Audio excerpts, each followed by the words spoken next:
Form वगैरे सह्या करून ते आपलं त्याच्यात घालतो, त्याला सीलपॅक करतो, त्याच्यानंतर मशीन सील करतो, मशीनमध्ये याला टोटल दाखवून देतो त्यांना, बा 0 आहे मतदान.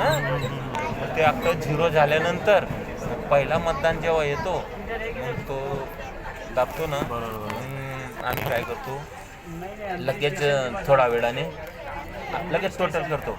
म्हणजे पहिला गेल्यावर फायर एक मतदान झालं, एक आकडा दाखवतो. ओके, मग अर्धा तासाने 25 एक गेले असतील, मग आमचे जे मेंबर असतात ते तुझे किती झाले 25, तुझे किती 25, मग आम्ही टोटल चेक करून पाहतो 25 आहे की नाही, ते 25 ओके ओके. मग असं दिवसभर तेच काम चालू असतं. एका पोलिंग बूथमध्ये 2000 वोट पडतात ना? नाही एवढे नसतात, पण 2000ची काहीतरी कॅपॅसिटी आहे ना मशीन? नाही तसं ते जास्त आहे, पण आपण 1000पर्यंतच असतात शक्यता आमच्याकडे यादी. एका मशीनमध्ये नाही 1000पर्यंत याद्या असतात एका बूथवर. Okay okay. 1000, 1100 जास्त असतं, 1200पर्यंत असतात. आणि काही ठिकाणी आता माझ्या कितीचं होतं 560 होतं, त्याच्यातलं किती झालं 384 झालं. अच्छा अच्छा अच्छा अच्छा. मतदान.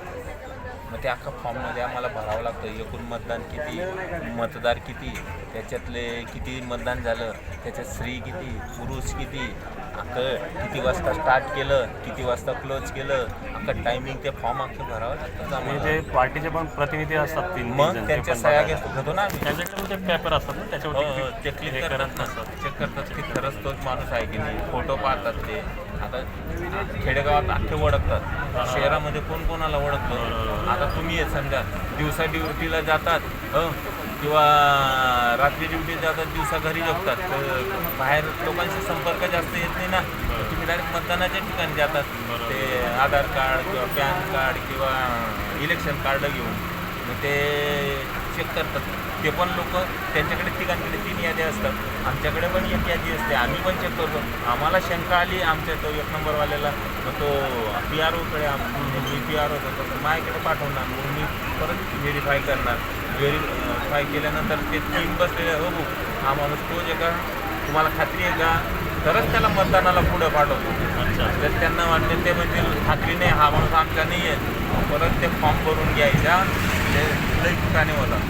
काही निवार असते लोकसभा. एका पोलिंग बूथला एकच PRO असतो गव्हर्नमेंटचा, जो मेन म्हणजे बसलेला असतो ना, तो बघत असतो. अच्छा अच्छा. मग एका ठिकाणी 4 पोलिंग बूथ असतात, 4 PRO असतात. आणि एका बूथला 2 पोलीस, एक पोलीस एक होमगार्ड दिलेला आहे यावेळेस दिलं. नाही तर एकच पोलीस राहतो एका वेळेस, म्हणजे एक PRO आणि एक शिपाई त्याच्या हाताखाली, आणि 3 ते 1 नंबर 2 नंबर 3 नंबर 5 आणि एक पोलीस, असं 6 लोकांची टीम असते. पण यावेळेस 7 लोकांची टीम होती. आणि जो काही पैसा येतो तो तिकडनं आमचा तो PROकडे देतात, PROची सही. PRO पण त्यासाठी म्हणजे नाश्ता वगैरे जेवणा वगैरे यासाठी नाही ते नाही, असं काही ड्युटी केली ड्युटी केली.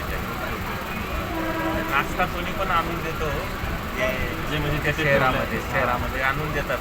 एखादा पक्षवाला आणून, कधी गंगे ठाकूरची माणसं आणून देतात, कोणी कमळवाला आणून देतात. आम्हाला काय कोणी पण आणा, आम्हाला खाण्याची मतलब बरोबर आहे की नाही. आम्ही पण उपाशी कोणाकडे जेवण करायला जाणार, ते दूध थोडी जेवायला जाता येतं आम्हाला. आणि नाही आणलं तरी आम्हाला काम करावंच लागणार आहे. मग ते झोनल ऑफिसरचं कर्तव्य आहे, अरे आम्ही उपाशी मरायचे तर काय इकडं, मग तो आणतो कुठून तरी. सकाळी वडेपाव घेऊन येतो, आता इकडं बसेल साईडला तुमच्या इडल्या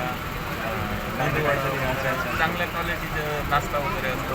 त्या खेडेगावामध्ये वडेपाव घेऊन जातात. आता एखाद्या 15 किलोमीटर गाव आहे शहरापासून, तिथं काय भेटणार नाश्ता, मग तो जेव्हा इथून शहरात निघतो ना 3 ते 4 वडेपाव एकेकाला घेऊन जातो. त्या हिशोबाने काय करणार तो पण, तिथं जेवण भेटलं तर ठीक, नाही तर वडेपाववरच दिवस काढावा लागतो. आणि मग संध्याकाळी आम्हाला 2 वाजलेले मला पेट्या जमा करायला बसायला, आणि घरी जात 3:30 वाजले मला. मग तुम्हाला काय वाटतं, मतदान झालं तुम्ही एकाच 1 मिनिटात मतदान करून पडून जातात. आम्हाला सकाळी 4 वाजेपासून आम्ही उठून ते मशीनना कसे करून ते 5:30पर्यंत 6:30पर्यंत ओके करावं लागतं आम्हाला. कारण 7चा टाईम आहे ना, 7 वाजता एखादा मुद्दाम येतो, काय मन ड्युटीला जायचे, तुमच्या अजून मसून कार्डचं सील झालं नाही, लगेच तो फोन वरती इथं मशीनच चालू नाही, इथं काही येत नाही, म्हणलं ते कंप्लेन असं असतं. आम्ही एकदम ओके ठेवतो. 7:पर्यंत एकदम फायनल सर्व तयारीत बसलेले असतात. वाटत पाहतो आम्ही कोण याचं काय. यावेळेस ते 3 होते ना बसलेले, सर म्हणे आम्हीच पहिलं मतदान करतो. म्हणलं करा, आम्हाला काय घेणं ते नाही. त्यांनी यादीतून आम्ही नावं चेक करून त्यांचे मतदान पहिलं घेतो. नंतर ती 1 नंबरला जी बाई होती ना, तिथे भाऊ वडेपाव घेऊन आला. वडापाव घेऊन डायबिटीज असल्यामुळे गोड्या बिड्या खाल्ल्या. नंतर परत आमच्या झोनल ऑफिसर परत वडेपाव घेऊन आला. जे आयला म्हटलं तुम्हीच का म्हटलं ते वडेपाव नाही खाल्लं. परत मग तो आला 12:30ला राईस घेऊन आला याच्यात पुलावा भात डब्यात. पक्षवाले आणत असतील भरपूर. नाही यावेळेस सोय केलेली होती. पैसे कापून घेतले आमचे 2300 रुपये होते ना, 1800 दिले यावेळेस आम्हाला. 500 रुपये कापून टाकले. पण संध्याकाळी जिथं आम्ही पेट्या जमा केल्या ना, तुम्हाला तुझं 2 वाजले, जेवणाची सोय लई भारी. डाळ भात पुरी लोणचं पापड बिपड सर्व होतं. आणि पाणी बिस्लेरीच्या बाटल्या होत्या सर्व पाणी प्यायला. सोय चांगली होती यावेळी. म्हणजे पैसे कमी तर कमी, पण फूडवर पण हाल झाले नाही. फूडवर पण आम्ही पोहोचलो ना, लगेच आम्हाला जेवण आणून दिलं त्याने, शाकाहारी बिर्याणी. लगेच म्हणजे मांसाहार कोण खातं, संध्याकाळी चिकन बिर्याणी घेऊन आला. दुसऱ्या दिवशी पण दुपारी शाकाहारी घेऊन आला, सकाळी नाश्ता घेऊन आला. म्हणजे गेले तर गेले 500 रुपये. असं आपण बाहेर गेलो तर एका टायमाला 500 रुपये चालले येतात जेवायला. ते कुठं जायचं काम नाही वगैरे. सोय चांगली होती. पैसे खूप आपल्याकडच्या. गव्हर्नमेंटच्या